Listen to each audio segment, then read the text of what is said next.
45. The response among the humans was not so universally positive. A variety of responses ranging from acceptance to outright revolt greeted the announcement that they would be heading for the mountains in search of another civilization. The most strident protesters suggested that all things must pass. This would pass away as well. All they had to do was return to their enclaves. They didn't want to make a big deal of it, just go home. With all the fighting and turmoil caused by the battle mechs, there would be massive confusion in the cities. No one would remember who had done what, when, and the mechs would be like a bad dream. The ones who piloted the mechs would not be around forever, and after a time, they would be no more than a bad memory. They would pass into the realm of legend as had all the others. Nothing would change. The extremes of today would even out. Everyone's life would return to normal, and all would again be quite simple. Better to give up and go home now while they had a chance. There were others who were not about to stake their lives on anything like that a tatate might say. The little bug birds were stupid subhumans who had no culture and no value. The whole bunch should be exterminated by the more powerful humans. To believe some bogus legend about another human settlement was as foolish as wishing that humans could fly. Even without the evidence of the lamb, these people still believed that the stories ranked as pure foolishness. Half the people were willing to give the plan a try. Either they were too tired to think of any other response, or they actually believed in the possibility of another settlement. In either case, they accepted Takuta's leadership and were willing to make the trek across an unknown distance to a legendary destination. Was there, they asked, a better choice? Then Holly Goodall stumbled into the campsite. She sank down by the fire and gratefully accepted a steaming cup of coffee culled from the last of the supply discovered by Davood. The others stared at her, waiting until she'd recovered before besieging her with questions. She drained the cup in 3 deep swallows, not seeming to notice the scalding heat of the liquid. Then she looked at the others and began to speak.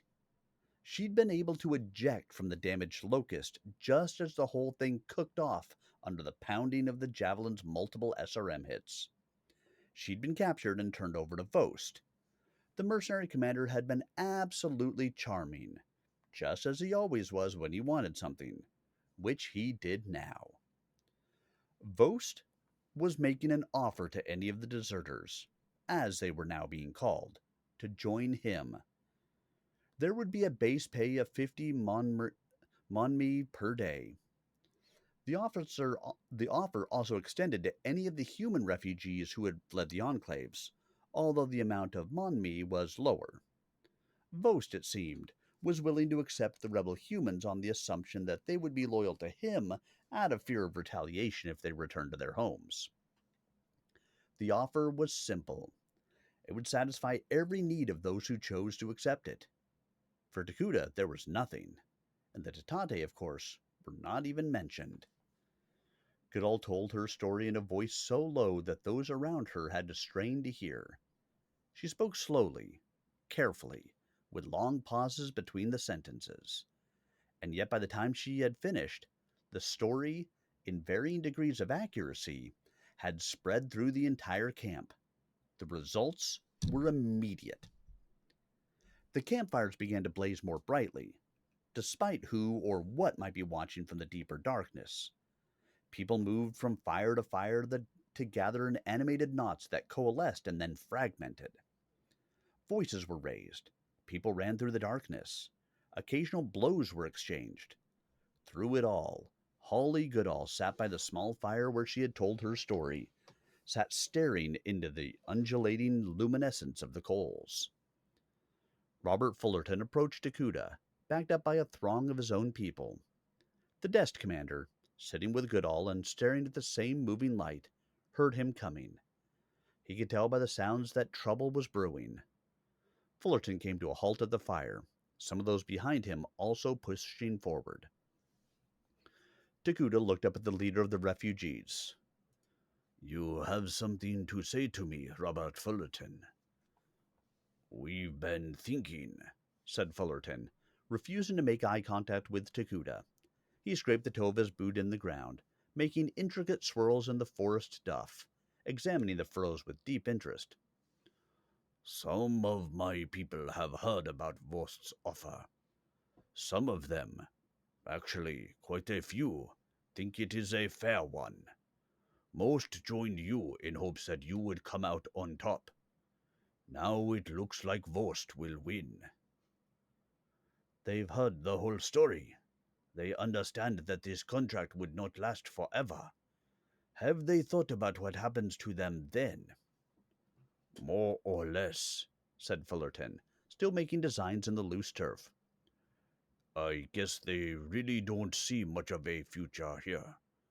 I mean, you gave them the option of crossing the mountains to some legendary new settlement. There are still those who want to try that, but there are others who don't want to leave what they know, what they understand. They just want to go home. Alert TikTok entrance triggered hearts for Jesus. That's very cool. So do we all, said Takuda. He thought of the little koya beside a small lake on Umestra, far from anything even remotely military. He had seen the cottage while on a forced convalescent leave, at a time when he'd been hating every moment of his enforced idleness. But he had been struck by the place at once. It needed repair, but it still seemed to represent an alternate future. He had kept the image in his heart, but now he would never see the spot again. He jerked himself back to reality. Have you made a decision? Have you made a decision, Robert Fullerton? Fullerton stood in embarrassed silence for a moment. Yes, I have, he said in a small voice. I think I'd like to accept what this Vost has offered. He raised his eyes to look at Takuda for the first time. Mark Jacobs had joined the circle around the fire. We all have our reasons for doing things, don't we? Some of us put a lot of store in money, more or less, and the amount we get paid is a way to keep score. I was paid pretty well as an engineer on the Teledyne, and I haven't gotten a sea bill since we landed. But I'll tell you what, I've never had as much fun in my life since Holly and Takuda put me into that locust. I think I'd rather stay with them.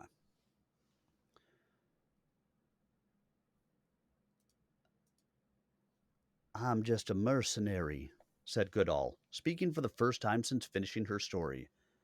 And I was the one who got the best offer. So I suppose it makes sense for me to go with Vost. I suppose I should. Goodall dropped her head to stare into the fire again. But I just can't do it, she said quietly. It's not so much that Vost's nothing but a bucket of slime. It's not just that he's a self-centered, megalomaniacal, egocentric bastard. I guess I just don't like the options. There's something wrong with the whole idea. Being a mercenary is all right. There's nothing wrong with fighting for money. But I guess I've got something else inside me. There's got to be more than money. And there sure has to be more than Vost.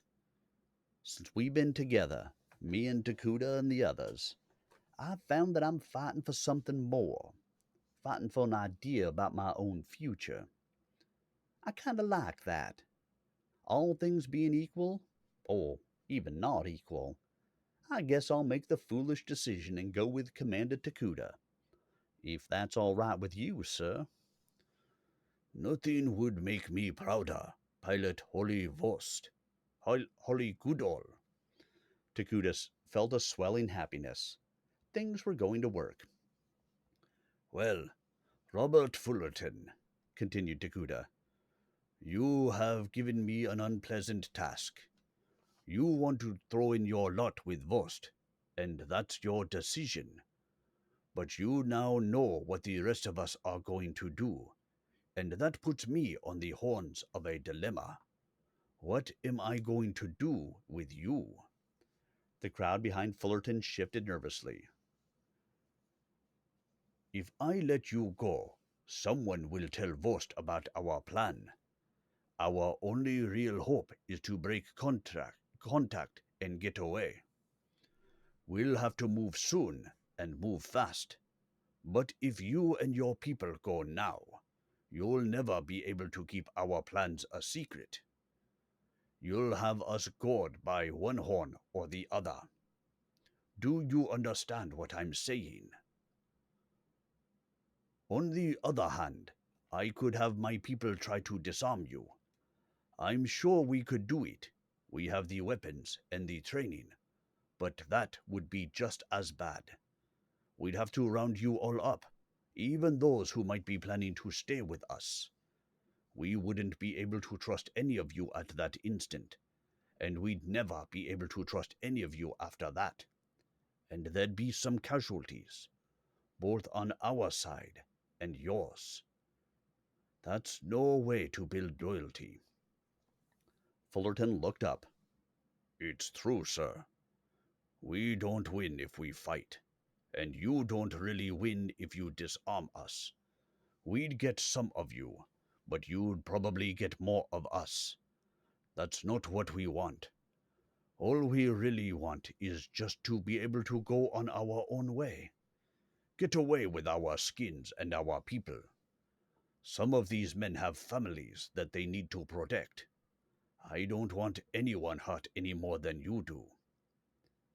There was a strained silence between the two men, but both could hear the muted conversations taking place behind the back of the refugee leader. They could also hear the movement behind Takuda, the sibilant sound of laser rifles being readied for action. Fullerton waited for the talking to subside before he spoke again. If you'd let us get our things together, kind of split the camp, letting people know what's happening, your people could just slip away in the darkness. I can keep mine here until it gets light. After that, it'll be wide open. Takuda looked at the man who would destroy the organization of his unit. Robert Fullerton had been as loyal as any subordinate could have been. He had stayed through the bad times, but now he had a decision to make. As with any good commander, he was thinking of the welfare of his own people. Takuda nodded. All right, Robert Fullerton. We'll try that. Get your people together. Split the camp. Make sure everyone understands what's happening. Then we'll move.